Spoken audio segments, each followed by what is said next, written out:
Assalamualaikum warahmatullahi wabarakatuh. Alhamdulillah. Wassalatu wassalamu ala Rasulillah Muhammad ibn Abdillah wa ala alihi wa sahbihi wa man walah. Subhanaka la ilma lana illa ma 'allamtana innaka antal alimul hakim. Rabbi shrah li sadri wa yassir li amri wahlul 'uqdatan min lisani yafqahu qawli. Amma ba'du. Bismillahirrahmanirrahim. Jaddidu imanakum, perbaharuilah keimanan kalian. Aktsiru min qawli la ilaha illallah, perbanyaklah membaca ucapan la ilaha illallah. Ada beberapa hal yang bisa kita ambil dari hadis ini. Yang pertama, iman itu bisa nambah, bisa kurang, bisa lama, bisa baru, bisa senantiasa diperbaharui. Iman itu bahkan bisa hilang, terutama di akhir zaman. Iman gampang banget hilangnya. Kata Nabi Muhammad alaihissalam, sayati zaman ala ummati asbaha ahaduhum muslima wa amsa kafira. Akan datang zaman pada umatku di mana orang masuk pagi dalam keadaan Islam, sore udah hilang Islamnya. Orang pagi masuk dalam keadaan beriman, malam hari udah hilang imannya, tercabut keimanannya. Ada di kitab Sulamut Taufik hal-hal yang membuat orang Islamnya atau imannya kecabut. Ada banyak hal, teman-teman. Salah satunya meremehkan syariat agama Allah, meragukan kekuasaan Allah. Karenanya urusan kayak menistakan agama itu bukan hanya urusan, mohon maaf ya, ada orang bakar Quran misalnya gitu, menistakan agama. Iya betul, itu menistakan agama. Kayak ada orang, ada kalimat la ilaha illallah diinjak-injak gitu, menistakan agama. Betul sekali. Tapi kamu ragu-ragu Allah memberikan kepadamu rezeki, itu juga bagian dari menistakan agama, menistakan Allah subhanahu wa ta'ala. Kamu menganggap bahwa kalau kamu gak kerja kamu gak bisa makan. Itu Allahnya di mana maksud kamu? Kamu pikir Allah gak bisa ngasih kamu makan walaupun tanpa kamu kerja? Bahkan dari sejak kamu berada dalam rahim ibu kamu, Allah udah ngasih kepada kamu rezeki. Menurut kamu rumitan mana ngasih rezeki sekarang di saat udah punya gigi, udah punya tangan, udah bisa mikir, udah bisa beli nasi uduk, udah bisa pakai aplikasi GoFood. Gampangan mana ngasih rezeki kayak begitu, gitu ya, dibandingkan dengan ngasih rezeki sedangkan kamu masih berada dalam rahim ibu kamu sebagai janin, gak bisa ngapa-ngapain. Kamu tahu kenapa orang di saat lagi hamil itu ada banyak hal-hal yang dia gak kepengen biasanya makan, kepengen makan. Kamu tahu kenapa orang kalau lagi hamil? Saya punya temen kebiasaan minum kopi. Dahsyat kebiasaannya, pagi sama sore itu kalau gak minum kopi udah pusing gitu, geliengan gitu. Terus saya tanyain gitu, anaknya banyak, 9 gak salah. Beneran saya tanya gitu, saya bilang, lah kamu kalau lagi hamil bukannya gak bagus minum kopi? Subhanallah loh ustazah, saya kalau lagi hamil gak pengen kopi, gak doyan kopi. Dia bilang, kenapa bisa orang kalau lagi hamil itu makanan yang dia gak kepengen mendadak jadi kepengen, makanan yang biasanya dia suka mendadak jadi gak suka? Karena Allah lagi mau ngasih tahu sama ibu hamil bahwa yang lagi aku pengen kasih rezeki bukan cuma kamu, tapi anak dalam kandunganmu. Aku sekarang lagi mau ngasih rezeki bukan kamu. Selain kamu juga anak dalam kandunganmu. Makanya subhanallah, subhanallah. Rezekinya anak tuh. Emaknya jadi gak suka kopi. Anaknya lagi kepengen jambu, emaknya jadi pengen jambu. Ya kan begitu tuh. Insya Allah. Luar biasa teman-teman saudaraku sekalian. Allah subhanahu wa ta'ala tuh, beliau Allah satu yang ngasih kepada hambanya rezeki. Dialah satu sang pemberi rezeki bagi hamba-hambanya. Lah kamu meremehkan pemberiannya Allah gitu, kayak yang wah kalau saya pensiun bagaimana saya bisa makan? Dari sejak kamu belum kerja kamu udah dikasih makan. Halo saudaraku sekalian saya muliakan, kalau saya nggak punya suami, kalau suami saya meninggalkan saya, gimana saya bisa membiayai hidup saya? Kamu dulu juga nggak punya suami, emang kamu lahir langsung kawin? Kan enggak. Dulu juga kamu gak punya suami, hidup apa gak hidup? Hidup. Harus selalu diingat, yang ngasih rezeki itu bukan suami, bukan orang tua, bukan sesiapa, tapi Allah subhanahu wa ta'ala. Kamu ragu-ragu terhadap makan siang, makan malam, besok makan apa, lusa makan apa. Kamu belingsatan pikiran, anak nanti makannya gimana, ini nanti makannya gimana, apa segala macam urusan-urusan rezeki nih teman-teman, yang sampai membuat kadang-kadang orang mau-maunya sampai nyari sesuatu yang haram untuk urusan rezekinya. Ini merupakan salah satu dari kamu ngurangin kekuasaan Allah subhanahu wa ta'ala, meragukan kekuasaan Allah subhanahu wa ta'ala jalla jalaluhu wa ta'ala azamatuh. Hati-hati, hal-hal yang kayak beginian nih, yang bikin Allah kesel gitu sama hambanya. Allah, lah aku yang ngasih rezeki loh. Segitunya dia nganggep suaminya, segitunya dia nganggep pekerjaannya, segitunya dia ngejilatin bosnya, sampai jilat atasan, nyikut bawahan, kan begitu tuh. Padahal aku yang selama ini ngasih rezeki, kata Allah subhanahu wa ta'ala. Cabut aja deh imannya, dia gak beriman nih sama aku nih. Gitu. Banyak terjadi saudaraku sekalian. Khaufuhum min ghadahum wa asyahum yuhawwiluhum an jihatil kiblah. Katanya Sayyidina Hasan al-Basri ketika diceritakan tentang banyaknya umat Islam yang mati gak bawa iman, beliau menyatakan penyebabnya seperti dituliskan Imam Ghazali dalam kitab Minhajul Abidin, khaufuhum min ghadahum wa asyahum yuhawwiluhum an jihatil kiblah. Rasa takut mereka ntar makan siang apaan, ntar makan malam apaan, itu yang mencegah mereka dari mati membawa iman. Berhati-hatilah. Saya yakin nih yang ngaji nih sholat semuanya. Yakin saya yakin.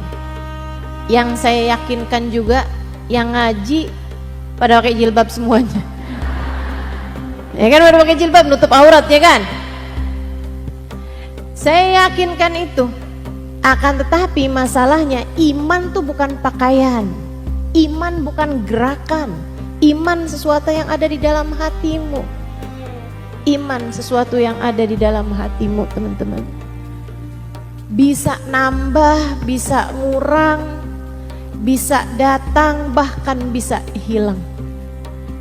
Makanya nih, kita nih mesti bener, harus banget mempertahankan keimanan-keimanan kita, memupuki keimanan-keimanan kita biar kuat dari akarnya.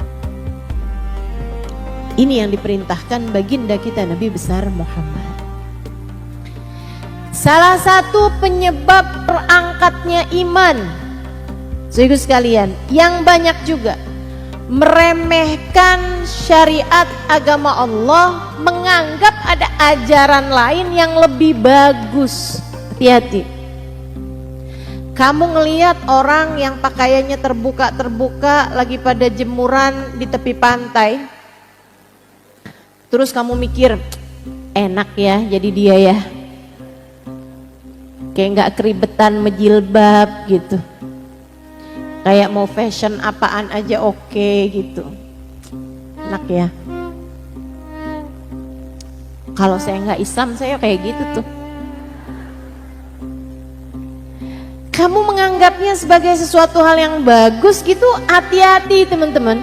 Itu tuh kayak orang yang nggak mensyukuri nikmatnya Islam, dan itu hal yang banyak membuat Allah Subhanahu wa taala kemudian mencabut iman dalam diri seseorang.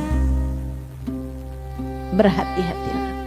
Ingat cerita yang pernah disampaikan guru saya, Babah Nur, dan juga saya berulang-ulang menceritakan ini, cuman mak-mak paham saya, yang mana dia nih ceritanya gitu. Enak ngajarin mama tuh, saya ngajar dari 20 tahun yang lalu. Tiap kali ngaji kalau saya mau cerita apaan aja bisa, karena dulu nggak tahu, sesudahnya kemudian lupa. Jadi kapan aja cerita boleh. Dulu nggak tahu, sekarang lupa ya. Jadi ada dulu orang India, ini orang India nih, tinggal di lingkungan orang-orang Hindu, seorang perempuan. Tapi dia akhirnya entah kenapa ceritanya dia masuk Islam, ya. Dia masuk Islam tapi menyembunyikan keislamannya rapat-rapat. Dia diem, nggak ngasih tahu Islamnya karena lingkungan semua orangnya Hindu semua gitu. Dia kayak ngerasa nggak cukup, ya akan ada hal yang sangat buruk terjadi padanya kalau dia menyatakan keislamannya. Subhanallah, dia beberapa tahun sesudah dia Islam ini dia kena penyakit, kena cancer, udah langsung stadiumnya tinggi gitu. Akhirnya dia terbaring tak berdaya, dokter udah mulain pasrah semuanya, umur dia udah hampir habis gitu. Di saat seperti itu dia memanggil ada salah satu laki-laki Arab Muslim.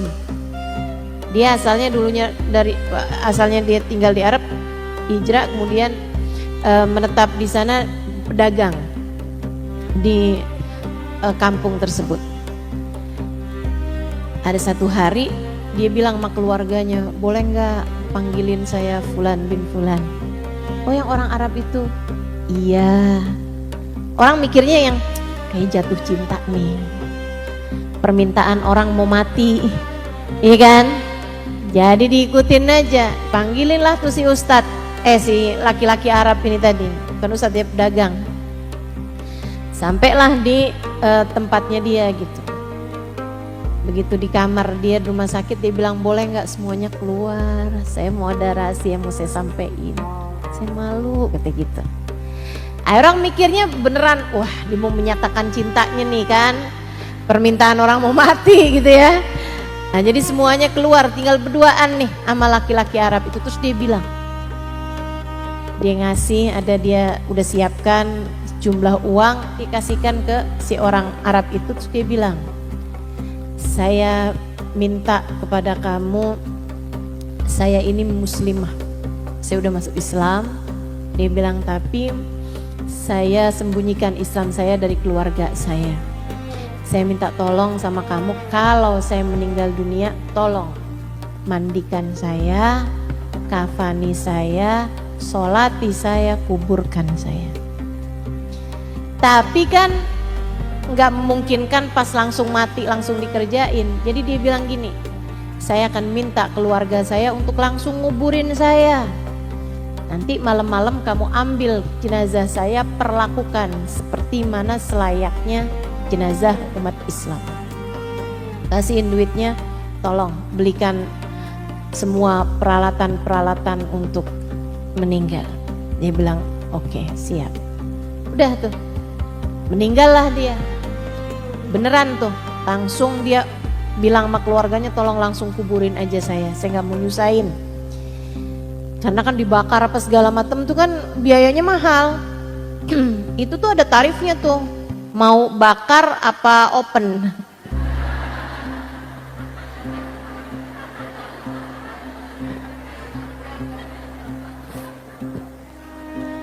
Mau bakar apa panggang ya? Masya Allah. Dikirain bercanda, padahal saya serius loh. Ini informasi. Teman-teman sekalian, akhirnya jadi dia bilang, tolong langsung kuburin aja. Dan bener, langsung dikuburin tuh sama mereka. Jadi ditandainlah sama dia kuburannya kan. Oh, dari pohon Kamboja 3 kuburan gitu kan. Ditandain sama dia. Malam hari dia bawa petromak, dia gali kuburan itu.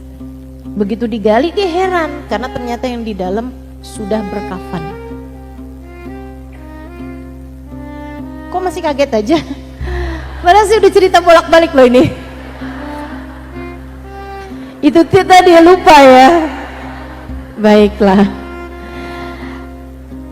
Dia heran, tapi kan karena dia menjalankan amanat temennya, dia pun akhirnya memastikan bahwa yang di dalam nih memang si perempuan itu tadi gitu.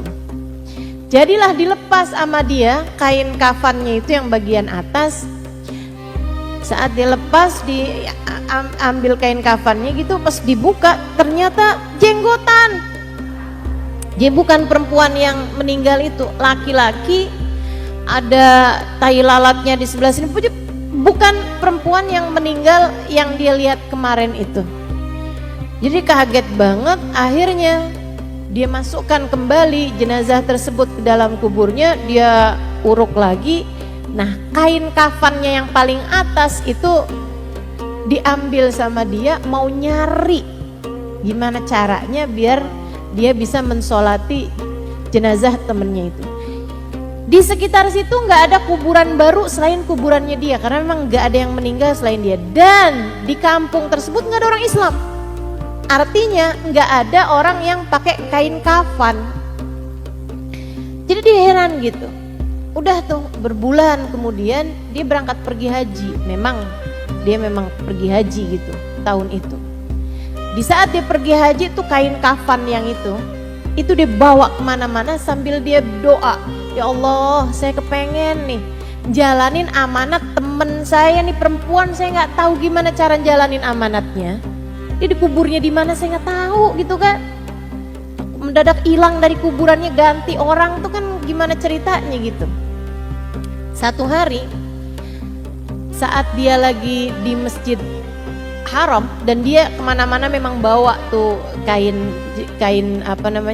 kafan itu mana-mana. Ntar kalau dia tawaf dia taruhin sama dia di pundaknya kayak gitulah. Ada orang habis selesai dia sholat nyamperin dia gitu. Dia bilang, Pak boleh saya tanya itu kain apa yang Bapak bawa? Saya liatin Bapak bawa kemana-mana. Dia bilang iya nih, ini kain kafan. Kain kafan nih Pak, sama persis ya sama yang dipakai bapak saya ketika meninggal. Wah, ini jangan-jangan jawaban nih dari doanya dia selama ini, karena kan minta biar bisa jalanin amanah kan. Akhirnya dia bilang kain kafan ini Pak nggak umum dipakai orang, tapi saya pakai kain kafan ini adanya cuman di daerah tertentu lah gitu kan. Dan tapi saya pakai kain ini waktu nguburin bapak saya. Bapak kamu meninggal kapan? Dikasih tahu hari yang sama dengan meninggalnya temennya yang perempuan itu tadi. Dia bilang bapak kamu meninggal di mana?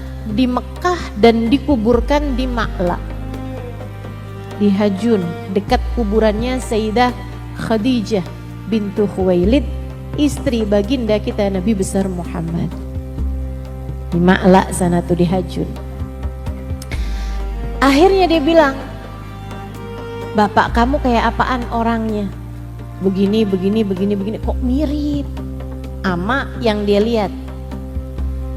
Ada tai lalatnya ya di sebelah sini, kok bapak tahu?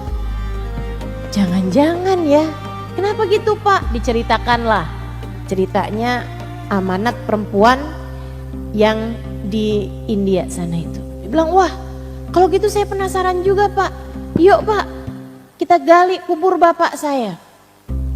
Berdua sama beberapa orang, mereka pun kemudian pergi ke sana, ke kuburannya si bapak itu.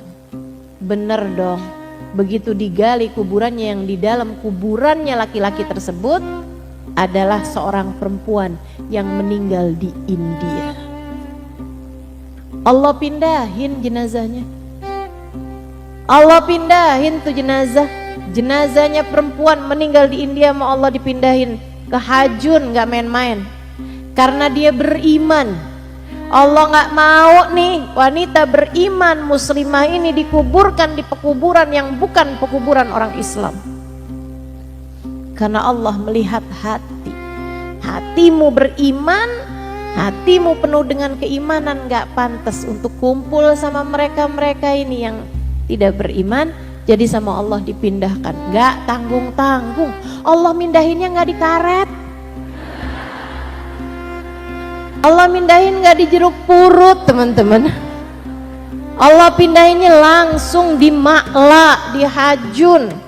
Dekat perempuan nomor 1, Sayyidah Khadijah bintu Khuwailid, istri baginda kita Nabi besar Muhammad sallallahu alaihi wasallam, wanita yang nomor 1 beriman kepada Allah Subhanahu wa taala. Perempuan pertama beriman siapa? Sayyidah Khadijah bintu Khuwailid. Masya Allah, Masya Allah. Jadi begitu digali nih, ternyata kuburan perempuan tersebut girang dong. Yang laki-laki ini tadi, alhamdulillah saya bisa jalanin amanahnya. Kalau nggak bingung nih, rupe nih. Duitnya kan rupe namanya ya. Mau dipakai apa, udah dikasih duit gitu. Jadi akhirnya dia beli kain kafan di Mekah, kemudian dia dimandikan di Masjidil Haram, kemudian dia disolati di Masjidil Haram, kemudian dia dikafankan dengan kain kafan, ya, dimandiinnya pakai air zam-zam. Kalau di sana kan mandiinnya pakai air zam-zam. Habis itu kemudian dikuburkan di Ma'la, di pekuburannya Sayyidah Khadijah. Beruntung nih yang perempuan. Iman itu hanya akan membuatmu berkumpul dengan yang sama denganmu. Yang kesian yang bapak-bapak itu dong.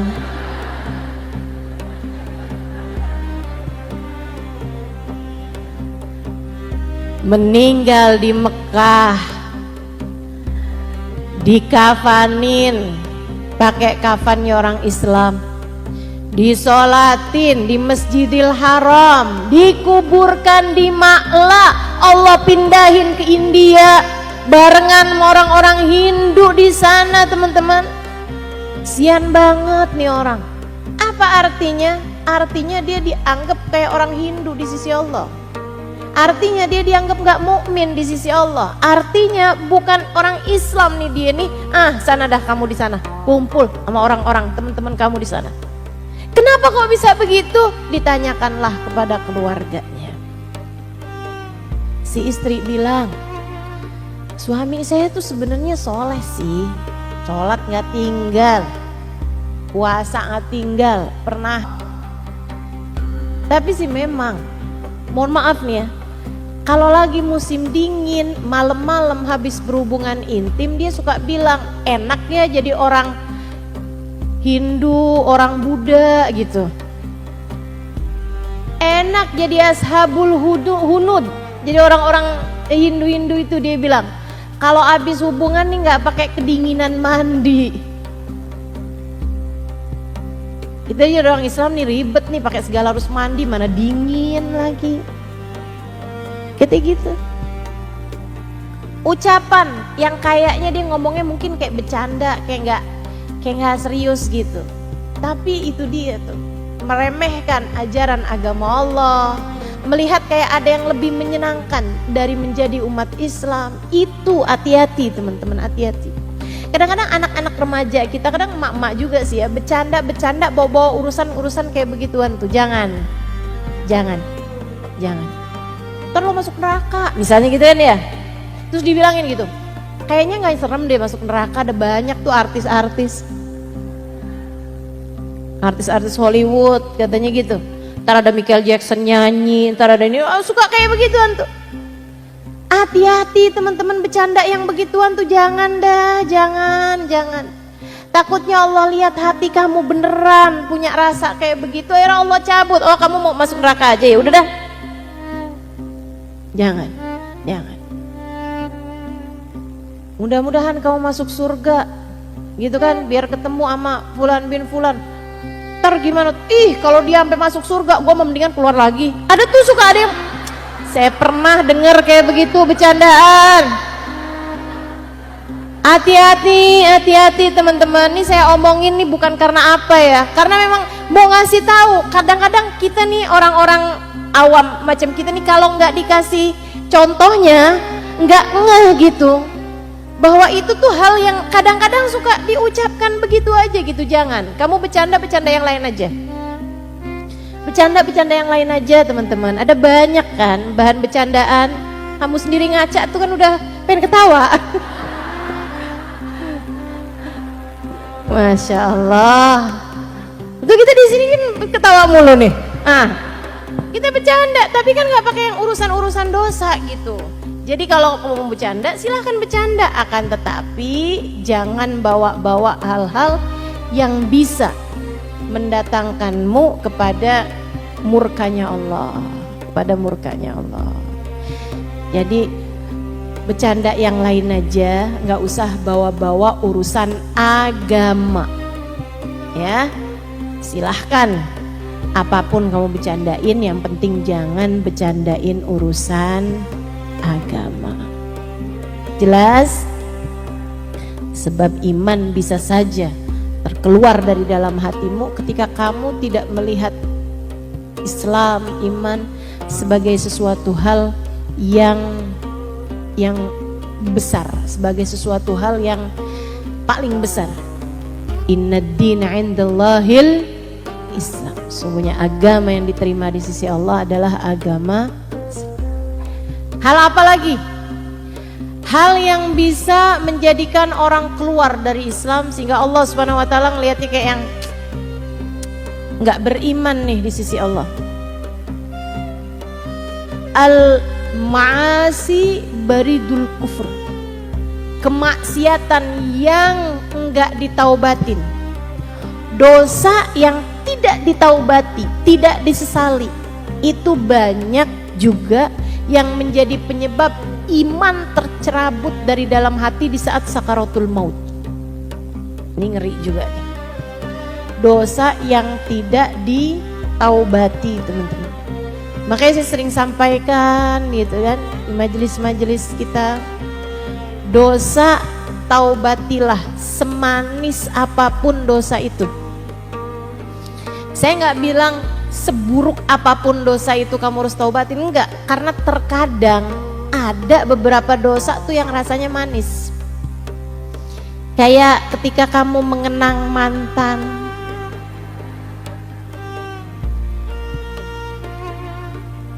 dulu waktu saya pacaran pernah tuh duduk di belakang barisan bioskop.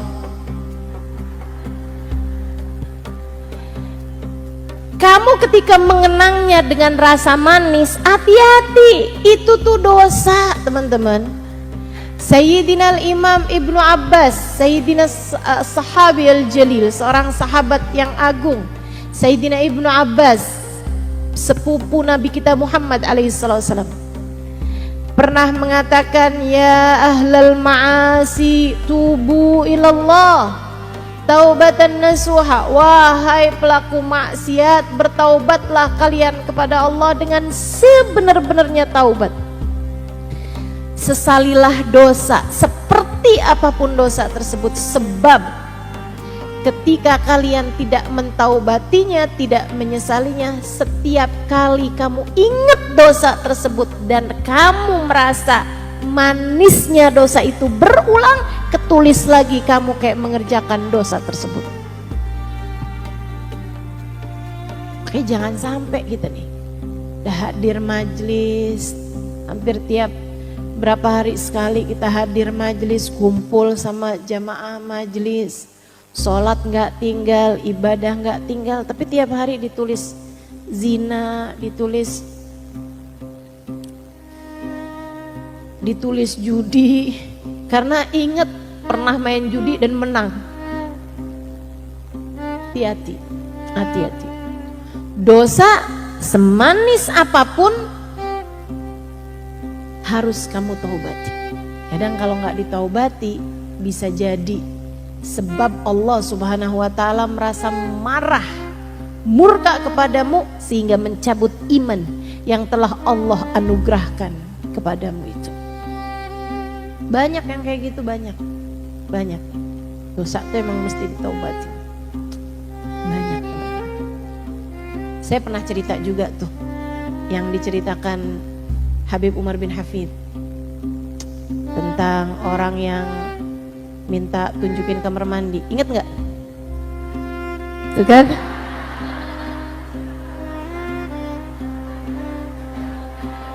Enak jadi ustazah zaman sekarang. Enak. Emak-emaknya pada lemot. Gampangan lupa. Masya Allah. Ada dulu seorang perempuan nyari kamar mandi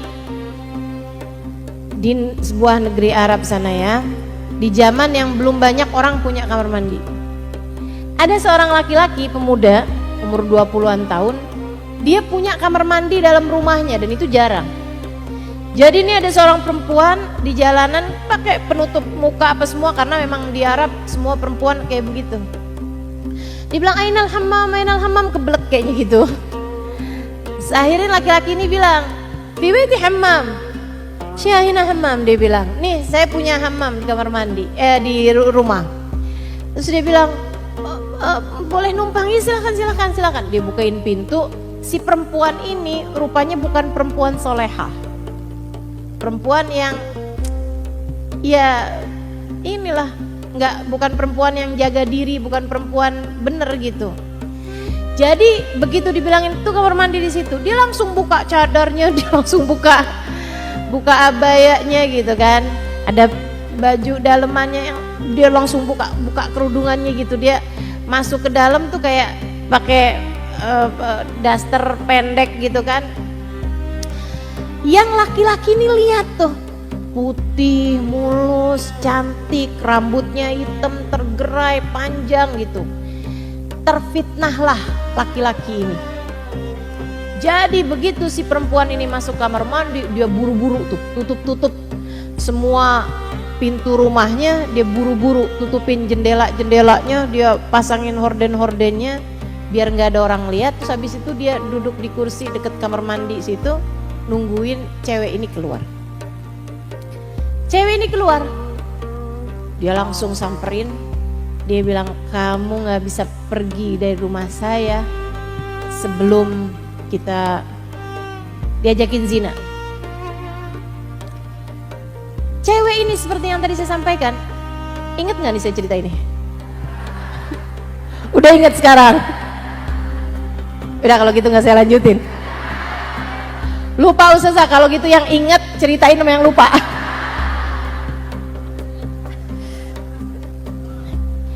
Akhirnya dia bilang, perempuan ini seperti yang tadi saya sampaikan, bukan perempuan soleha, bukan perempuan terjaga, bukan perempuan polos, tapi perempuan yang memang nakal gitu kan. Akhirnya perempuan itu bilang gitu, "Oh, kamu mau sama saya?" "Kamu kok gitu sih? Saya juga mau loh sama kamu." Dia malah semakin agresif gitu kan sama cowok itu gitu. Lah cowok tuh kalau digituin jadi takut malahan. Bukan dia hilang nafsunya gitu, enggak. Semakin nafsu, cuman maksudnya kayak jadi tunduk gitu kan. Terus dia bilang, "Cuman masalahnya saya lapar banget nih. Kalau kamu beliin dulu gado-gado di ujung jalan, kayaknya enak deh gitu." Nah karena dia pikir nih cewek mau gitu kan, akhirnya dia bilang, iya saya beliin dulu, tunggu ya. "Iya sayang, jalan aja." Jadilah dia pergi beli makanan, si cewek ini kabur. Dipakai bajunya dia kabur. Udah tuh, dosa besar itu tidak terjadi. Dosa besar yang dia ingin lakukan itu tidak terjadi. Dan dia tidak pernah menyesali hal itu. Justru yang dia sesali adalah kenapa sampai gak jadi. Ini cerita di zaman muda, habisnya itu dia nikah, habisnya itu dia punya anak, habisnya itu dia juga sampai dengan tua, habis itu dia anak-anaknya pada nikah lagi, pada nikah, dia punya cucu, segala macam nih sampai dia tua gitu. Saat umur dia di atas 60-an tahun, ya 70-an bahkan mungkin, saat dia tua nih teman-teman, datang sakaratul maut, tiap kali ditalkin kalimat la ilaha illallah nggak bisa nyebut. La ilaha illallah. Dulu ada cewek cakep bet dah. La ilaha illallah, nyariin kamar mandi dia. La ilaha illallah, gue tunjukin dah kamar mandi dalam rumah gua. La ilaha illallah, pokoknya udah. Dia bergumam gak jelas cerita tentang perempuan yang waktu itu. Itu dosa zaman umur dia 20 tahun. Sekarang dia udah umur 70 tahun. Tapi dosa itu tidak pernah dia sesali. Dia gak pernah ada ceritanya, ya Allah alhamdulillah tuh hari gak jadi ngerjain. Kalau enggak kan saya punya dosa besar ya Allah. Kayak apa rasanya. Betapa malunya saya ya Allah kalau saya menghadapmu dengan membawa dosa besar semacam itu. Dia gak pernah sesali itu. Tiap kali ingat, iya kenapa goblok gue beliin gado-gado tuh hari gitu. Tiap ingat, yang dia sesali adalah nggak jadinya dia bikin dosa, bukan dosanya yang dia sesali. Sampai membuat dia keluar nggak bisa lidahnya berucap kalimat la ilaha illallah. Ada lagi cerita yang lain, muridnya Fudail bin Iyad. Dan ini cerita menyedihkan buat saya takut mencerita ini. Jadi karena takut saya nggak mau cerita. Atau biar takutnya barengan ya. Ini saya ceritain aja. Ini cerita juga berulang kali disampaikan guru saya Sayyidil Habib Umar bin Hafid. Habib Umar, ada Fudail bin Iyad punya murid. Fudail bin Iyad itu seorang ulama ahli sufi, salah satu dari tokoh-tokoh sufi kita ya. Di masa-masa sesudahnya Imam Ghazali tentu aja, beberapa tahun sesudahnya. Punya pondok pesantren besar, pondok pesantrennya. Beliau seorang wali min auliyaillah, orang soleh yang luar biasa nih Fudail bin Iyad. Satu hari ada salah satu murid terbaik, terpinter yang dimiliki Fudail bin Iyad sakaratul maut. Karena dia sangat dekat sama gurunya dan dia juga emang udah ngajar, gantiin gurunya apa segala macem. Salah satu ustadz di pondok pesantren situ. Ketika dia sakaratul maut, Fudail bin Iyad sendiri yang mentalkin kalimat la ilaha illallah. Fudail bilang la ilaha illallah ke muridnya itu. Muridnya setiap kali ditalkin dia melengos, berpaling, kayak nggak mau liatin gurunya, gitu. Tapi nanti kalau gurunya diam dia liatin muka gurunya. Gurunya talkin lagi dong, la ilaha illallah, melengos lagi, kayak dengan muka nggak suka gitu. Terus kayak begitu berulang-ulang. Sementara Fudail takut. Dia ini udah waktunya meninggal gitu, udah mau deket gitu kan. Jadi akhirnya sama Fudail diginiin nih, kepalanya biar nggak melengos, dipegangin kepalanya. Paham maksud saya? Dipegangin, apa perlu dipraktekin?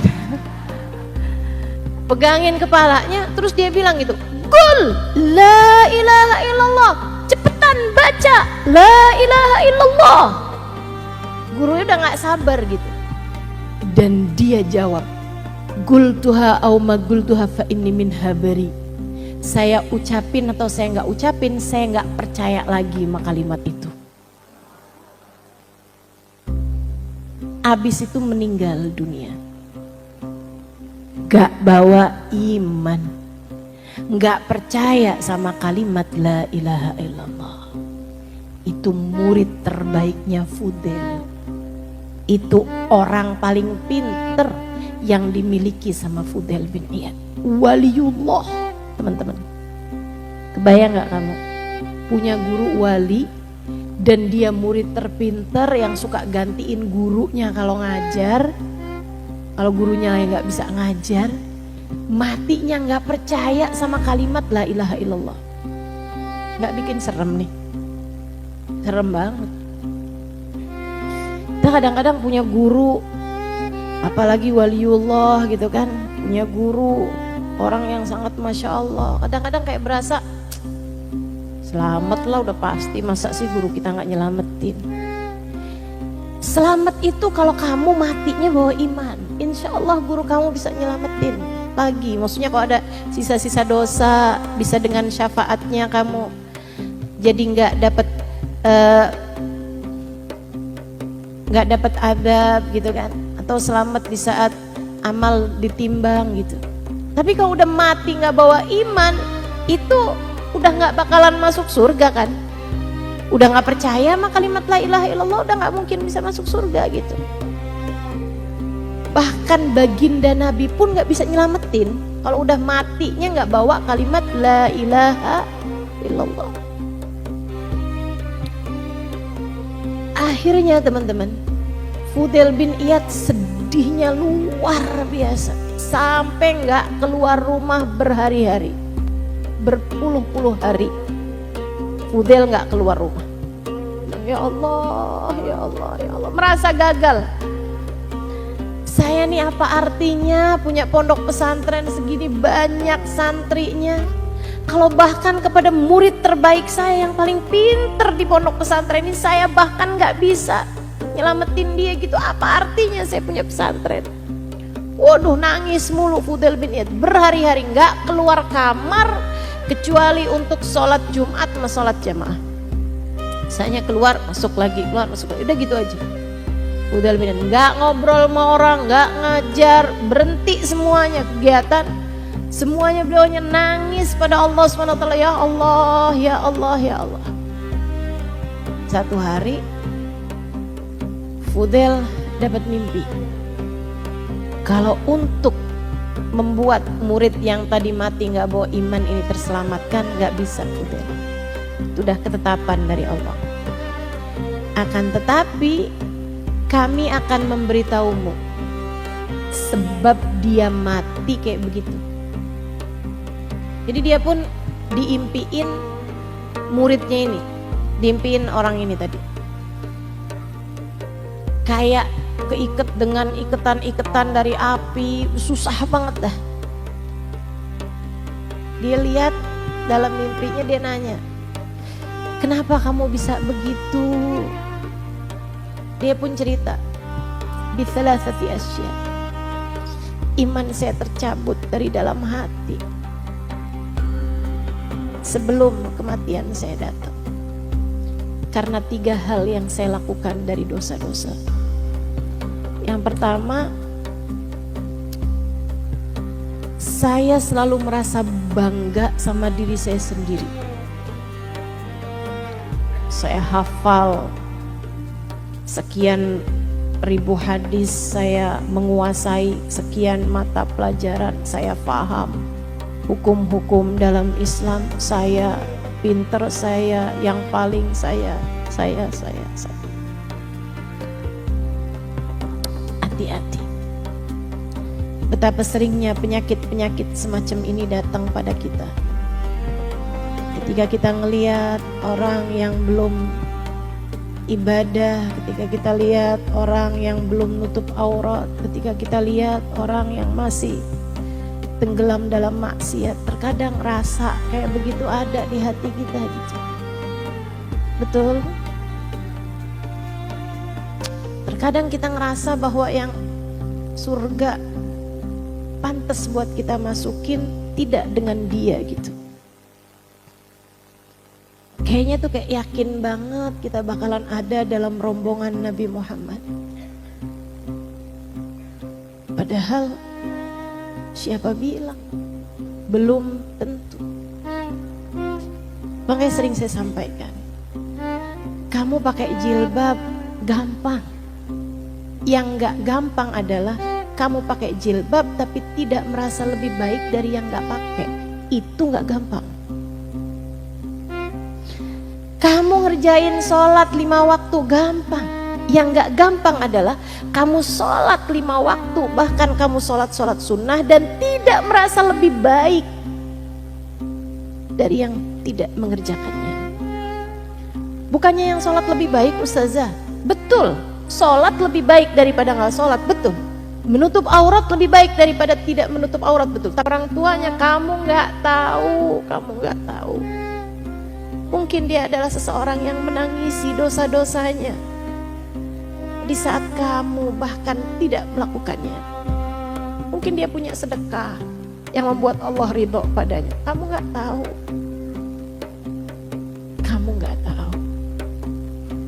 Mungkin dia punya cinta yang besar kepada Nabi Muhammad.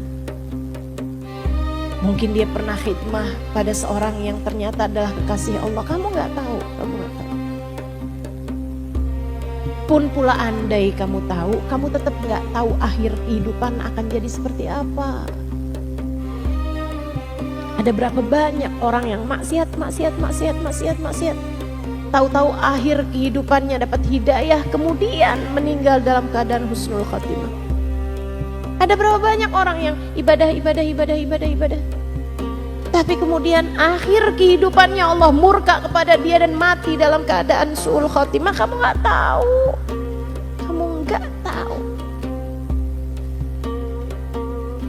Dia bilang yang pertama ujub, saya suka merasa bangga sama diri saya. Yang kedua hasud. Dia bilang, Syekh, selama ini ada banyak murid-muridmu yang juga pintar-pintar. Selama ini ada banyak murid-muridmu yang juga berprestasi dan melakukan hal-hal yang membahagiakan. Tapi saya mencegah jangan sampai kabar tersebut Syekh dengar. Sehingga akhirnya Syekh hanya lihat saya. Karena saya hasud sama yang lain-lain, gak boleh ada yang dekat sama guru saya selain saya. Hati-hati. Hati-hati sama penyakit-penyakit hati ini teman-teman. Nyabut iman. Sampai katanya Nabi Muhammad, al-hasad haliqatuddin. Sifat hasud, gak seneng orang lain dapat kesenangan dan selalu seneng kalau orang lain dapat kesusahan. Sifat hasud tuh, orang lain seneng dia gak seneng, orang lain gak seneng dia seneng. Ini katanya Nabi Muhammad haliqatuddin, pencukur agama. Agama dicukur sama dia. Al-hasad ya'kulul hasanat kama ya'kulun narul hatab. Sifat hasud bisa makanin kebaikan seperti api melahap kayu bakar. Ngeri teman-teman, hati-hati. Kalau ada rasa kayak begitu tuh langsung perangin. Ya Allah, ampuni ya Allah. Doain yang kamu hasutin tuh biar ditambah kenikmatan dari Allah Subhanahu wa taala kepadanya. Itu cara ngelawan hasud. Kamu kesel karena orang itu lebih kaya dari kamu. Kamu doain, ya Allah tambahin kekayaannya, ya Allah tambahin kekayaannya. Hati rasanya darah-darah gitu. Gak apa-apa, lawan. Emang kayak gitu kok cara ngelawannya. Saudara sekalian yang saya muliakan, kemudian yang ketiga dia bilang, ada 3 tuh. 1 ujub, 2 hasud, ketiganya lagi dia bilang saya punya penyakit Syekh. Saya pergi ke dokter, kata dokter, oh ini kamu harus minum khamr setahun sekali. Minum bir, minum arak setahun sekali. Setahun sekali cuma 11. Dan itu 3 hal itu yang mencegah iman untuk terus ada di hati saya di saat ajal menjemput saya. Dosa yang tidak ditaubati. Makanya selalu saya sampaikan padamu, dosa semanis apapun dosa tersebut, taubatilah dosa itu. Jangan sampai jadi penyebab mati dalam keadaan su'ul khatimah, mati dalam keadaan iman tercerabut dari dalam hati kita. Teman-teman sekalian yang saya muliakan, kemudian penyebab iman tercerabut dari dalam hati Yang lainnya adalah Imam Ghazali bahkan menyebutnya sebagai satu sebab teratas. Penyebab mati su'ul khatimah, penyebab mati gak bawa iman, kata Imam Ghazali, nomor 1 tarkus sholah, ninggal sholat. Ini buat kamu melihat diri sendiri ya, bukan buat kamu ngelihat orang lain. Itu tadi, kalau kamu ngelihat orang lain, kamu lihatnya yang belum dapat hidayah aja. Kalau dia udah dapat hidayahnya, bisa jadi lebih terang daripada kita semuanya. Gitu aja mikirnya. Mikirnya urusan antara dia sama Allah. Gitu aja teman-teman saudaraku sekalian. Jangan ada orang mau meninggal dunia, mau takziah, repot-repot nyari dia sholat apa kagak. Gak usah segitunya juga. Biasa aja gitu. Ada orang meninggal, kamu bisa takziah, takziahin. Kamu bisa bacain Yasin, bacain tahlil, bisa nyolatin, ya kamu kerjain gitu. Jangan mau bantuin orang aja pakai sibuk nanya kamu sholat apa enggak. Mau sedekah tanya dulu gitu kan. Gak usah, yang namanya sedekah mah sedekah aja gitu. Bahkan kepada orang non muslim sekalipun sedekah mah sedekah aja gitu. Sedikit sekalian saya muliakan. Tapi buat diri kita, Imam Ghazali menyebutnya sebagai nomor 1 penyebab mati su'ul khatimah, yaitu tarkus sholah, ninggal sholat. Berdasarkan hadisnya Nabi Muhammad alaihissalam, kata Nabi Muhammad alaihissalam, apabila seseorang meninggalkan salat, kutib ismu fi bab min abwabi jahannam, namanya ditulis di salah satu pintu dari pintu-pintu neraka. Fulan bin Fulan harus masuk lewat pintu ini. Nah, serem. Mudah-mudahan Allah jagain salat-salat kita. Rabbi ja'alna muqimas salah wa min dzurriyyatina. Rabbi ja'alna muqimis salah wa min dzurriyyatina rabbana wa taqabbal du'a. Ya Allah, jadikan kami orang-orang yang senantiasa memberdirikan salat-salat kami. Demikian pula dengan keluarga kami, keturunan kami, ya Allah. Sungguhnya Engkau adalah Zat yang maha mengijabah doa. Amin ya Rabbal. Penyebab su'ul khotimah yang lain, ini juga gak kalah banyak teman-teman, gak kalah banyak. Jadi penyebab mati su'ul khotimah gak bawa iman, yang sampai udah tuh gak bisa lagi disyafaatin, gak bisa lagi ditolongin, nantinya masuk surga juga gitu, gak bisa, udah matinya gak bawa iman. Iman udah cabut di dalam hatinya. Apa nih penyebabnya? Ini yang hal terakhir yang akan saya sampaikan ya, maksudnya dari keterangan yang awal tadi ini, poin nomor 1. Katanya guru kami Sayyidil Habib Umar bin Hafid, salah satu penyebab kematian dalam su'ul khotimah, kematian gak bawa iman adalah gak punya cinta sama Nabi Muhammad.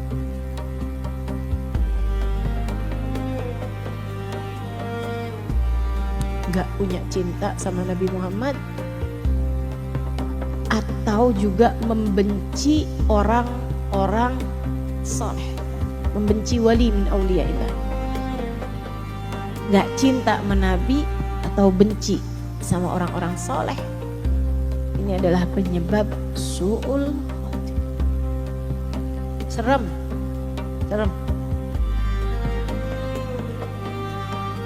Ingat cerita yang sering saya sampaikan juga.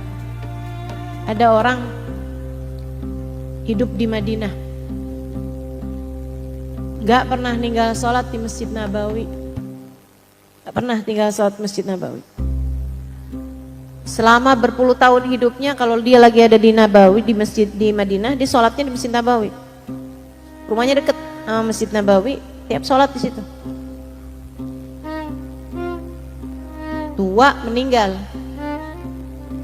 Tiap kali dikuburkan ngadep ke arah kiblat, jenazahnya ngebalik, nggak mau kiblat. Dibalikin lagi, ngebalik lagi. Sampai katanya Syekh zaman tersebut ganjel, pakai batu, diganjel pakai batu, ngebalik sama batu-batunya. Ganjel pakai kayu, dari ujung ke ujung, kebalik ke kayu-kayunya. Terus berulang lebih 10 kali. Akhirnya tanyain, gimana nih Syekh kalau kayak gini nih? Marada rabbukum illa bihadza fakhallu. Allah emang maunya kayak gitu, udah biarin aja. Jadilah dia dikubur tidak menghadap kiblat, teman-teman.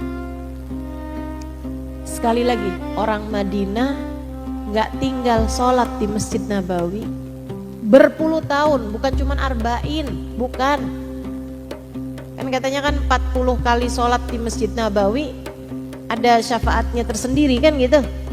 Ini nih bukan cuma 40 kali sholat di Masjid Nabawi, 40 tahun lebih sholat di Masjid Nabawi. Matinya gak bawa iman, matinya bukan ahli kiblat. Tanyakan sama Syekh, kenapa nih Syekh kalau kayak begini? Ya berarti dia di sisi Allah laisa min ahlil kiblah, bukan termasuk dari ahli kiblat, bukan termasuk orang Islam. Allah lagi mau ngasih taunya kayak gitu. Apa Syekh sebabnya? Nah kalau itu saya nggak tahu, kata Syekhnya. Coba tanyakan kepada keluarganya.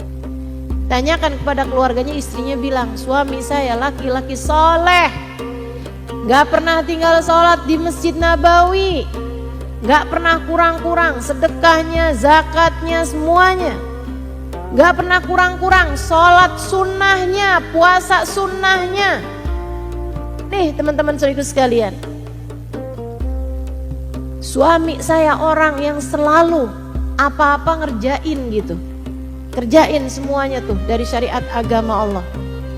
Tapi sih memang kata istrinya 40 tahun ngiter-ngiter di Masjid Nabawi gak pernah sekalipun berziarah kepada Nabi Muhammad. Kenapa gitu? Karena dia menganggap kemuliaan Masjid Nabawi bukan karena Nabi Muhammad. Dia menganggap seperti anggapan beberapa orang yang saya sangat berharap kamu jangan dengerin mereka. Menganggap Nabi Muhammad hanyalah manusia biasa, gak bisa apa-apa, nabinya sekarang udah mati, katanya gitu. Nabi itu kayak tukang pos aja, dia bawain surat, suratnya kamu ambil, kamu amalkan, ngapain kamu peluk-pelukin tukang posnya, katanya gitu.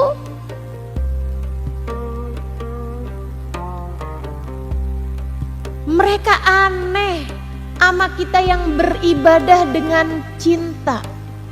Kita merayakan maulid, dia bilang bid'ah. Kita baca sholawat, dia bilang bid'ah. Kita berziarah ke makam Nabi, berziarah ke makam para wali, mereka bilang syirik. Orang-orang yang seperti ini nih, hatinya kosong dari rasa cinta kepada baginda Nabi besar Muhammad. Padahal sepengalaman saya, dari apa yang sudah diajarkan oleh guru-guru saya berkesimpulan bahwa jika iman itu adalah pohon, adalah tanaman, maka pupuk terbaiknya adalah cinta kepada Nabi Muhammad. Bukankah iman terdiri dari 2 kalimat la ilaha illallah Muhammad Rasulullah? Maka siapapun yang memisahkan la ilaha illallah dari Muhammad Rasulullah, maka dia akan terpisah dari keduanya. Kamu mau sama Allah Tuhannya tapi gak mau sama kekasihnya, Allah seolah berkata, bagaimana mungkin kamu sampai kepadaku jika tidak lewat pintuku. Dan pintu Allah adalah baginda kita Nabi besar Muhammad. Karenanya berulang kali ku sampaikan padamu, saudariku sekalian, jangan berani mati tanpa bawa cinta kepada Nabi. Kita cintai Nabi, kita cintai semua orang-orang yang cinta mereka bisa membawa kita kepada cintanya Allah.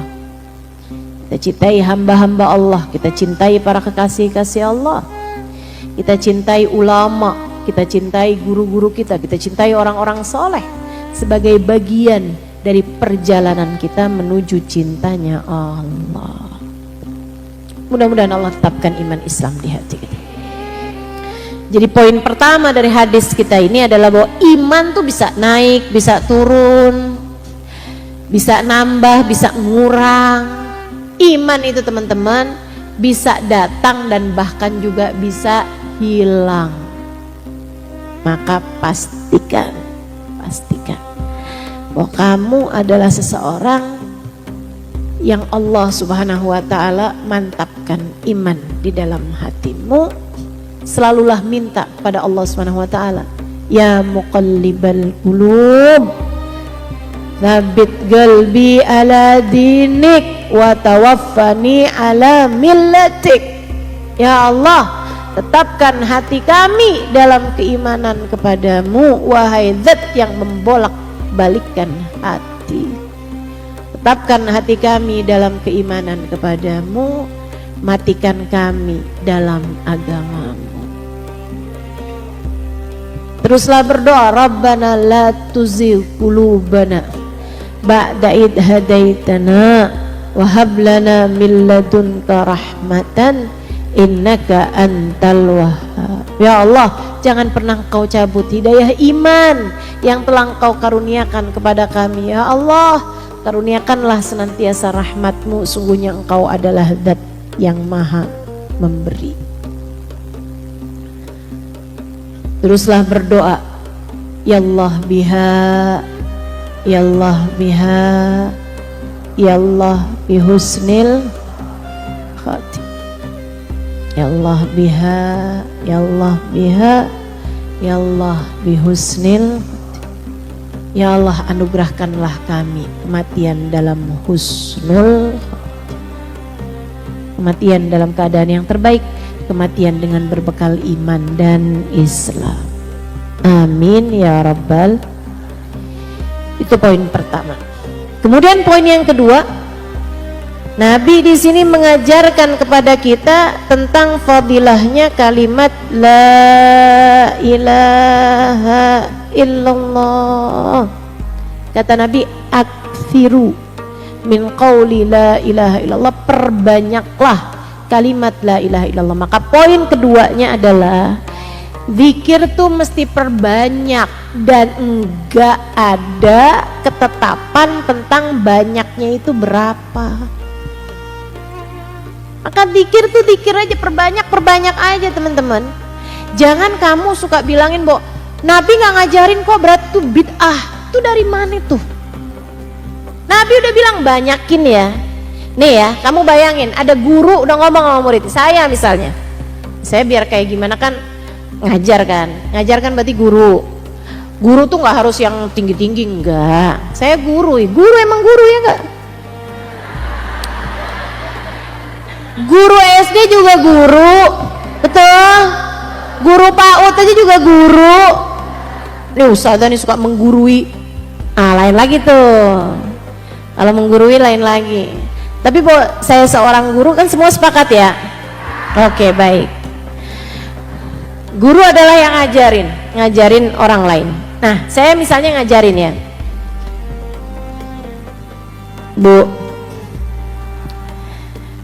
bulan Rajab banyakin istighfar ya Bu. Iya, misalnya nih. Kamu satu hari ketemu sama orang, terus kamu lagi ngapain sih? Saya lagi baca istighfar. Berapa banyak? Saya bacanya 3000 kali tiap hari. Ih ya ampun, kamu tuh padahal udah ngaji loh mau Ustazah Halimah. Iya, Ustazah Halimah kan bilang suruh banyakin istighfar, makanya saya banyak. Tapi kok Ustazah Halimah gak bilang 3000? Nih kayak apa nih kamu bilang orang itu tuh? Kamu gak nurut loh mau Ustazah loh. Kamu murid yang ini nih, murid yang ngebid'ah. Kamu bikin hal-hal yang baru-baru. Ustazah Halimah gak ngajarin. Tapi kan Ustazah Halimah bilang perbanyak istighfar. Udah kita banyakin istighfar. Tapi kan gak bilang 3000. Coba kita tanya Ustazah Halimah. Tanya apaan? Ustazah kalau bulan Rajab baca istighfar 3000 apa enggak? Ya enggak 3000 sih. Tuh kan. Nggak 3.000. Kamu berarti bikin hal baru dari kata Ustazah Halimah. Ustazah Halimah kan nggak ngerjain loh istighfar 3.000. Nah kamu ngerjain. Ini payah, parah nih, parah. Aneh nggak ada orang kayak begitu? Aneh, dan itu banyak banget.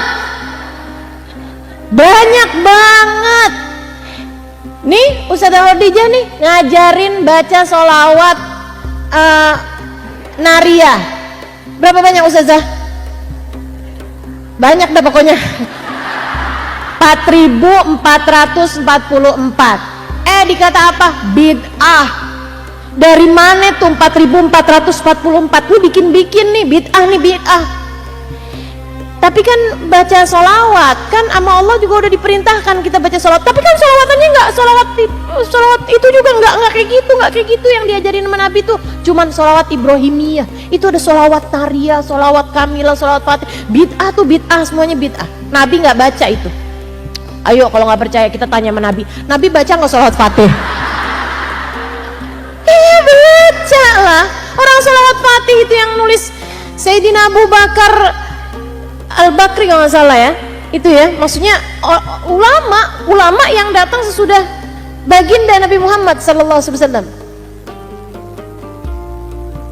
Wallahu a'lam. Itu kan bukan dari Rasulullah gitu maksudnya. Kayak sholawat Tibbil Qulub yang saya suka biasa baca itu kan. Ustazah tunggu dulu nih, Ustazah baca sholawat Tibbil Qulub nih 8 kali atau 80 kali, Rasulullah baca apa enggak? Ya enggak lah. Itu ditulis sama Abu Dardir, teman-teman saudaraku sekalian, seorang ulama dari Mesir sana itu, berapa ratus tahun yang lalu, sementara Nabi udah wafat 1400 tahun yang silam. Ya bukan. Ustazah Khadijah nih kalau baca sholawat alfa alfi sholatin wa alfa alfi salamin alaika ya Rasulullah. Nabi baca enggak Ustazah? Nabi baca apa enggak? Enggak baca. Halo, enggak baca Nabi. Saya pastikan Nabi Muhammad enggak baca. Ya kalau gitu bid'ah dong. Ya sholawatnya gimana mau dibaca sama Nabi? Sholawat itu ditulis sama Sayyidina Al-Junaid. Imam Junaid itu wafat berapa ratus tahun yang lalu di Baghdad sana itu. Teman-teman saudaraku sekalian, ya Nabi nggak baca sholawat itu udah pasti. Nggak usah kamu tanyain sama Nabi, saya bilangin Nabi nggak baca sholawat itu. Berarti bid'ah. Nabi nggak ngerjain. Ngapain kamu ngerjain? Bilangin ya, katanya dia nih.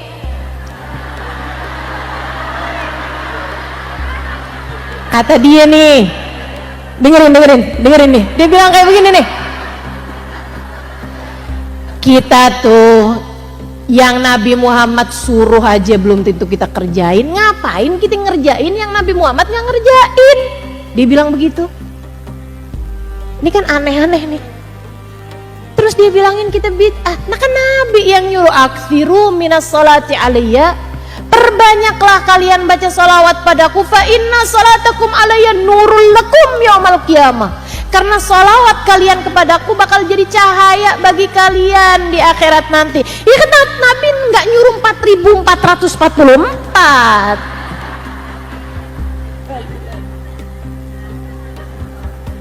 Nabi juga baca sholawatnya itu nggak yang bacanya Allahumma sholli sholatan kamilah, tentu enggak gitu. Nabi nyuruhnya Allahumma sholli ala Muhammad wa ala ali Muhammad kama shollaita ala Ibrahim wa ala ali Ibrahim innaka hamidum majid. Udah itu. Berarti kamu bacanya itu aja. Kamu baca tuh sholawat? Enggak juga sih. Teman-teman saudariku sekalian yang saya muliakan, ini kan jadi sangat sempit banget beragamanya gitu.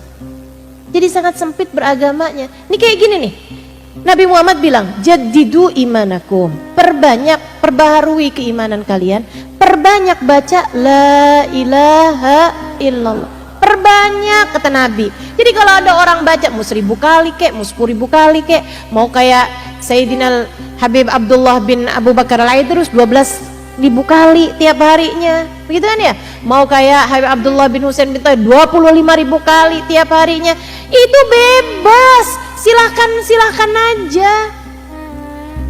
Tapi kan Ustazah, masalahnya Nabi tuh nggak nyebut angka. Kamu masih ribut nih urusan angka. Nabi nggak urusan angka, jadi perbanyak aja, nggak usah pakai dihitung. Sama Allah kok hitung-hitungan. Kamu kalau nggak pakai ngitung, nggak tahu yang kemarin sama yang sekarang udah pas apa belum. Ngukurnya pakai apaan? Pakai meteran? Ya kan enggak gitu kan. Buat ngitungnya bahwa hari ini saya sudah membaca seperti yang saya baca kemarin, ngitungnya pakai apa? Pakai angka. Lah, kalau kemudian pakai angka itu ya terserah mau ngitungnya, kamu mau tasbih yang itu kek dari batu, dari biji kelengkeng misalnya gitu ya, terserah aja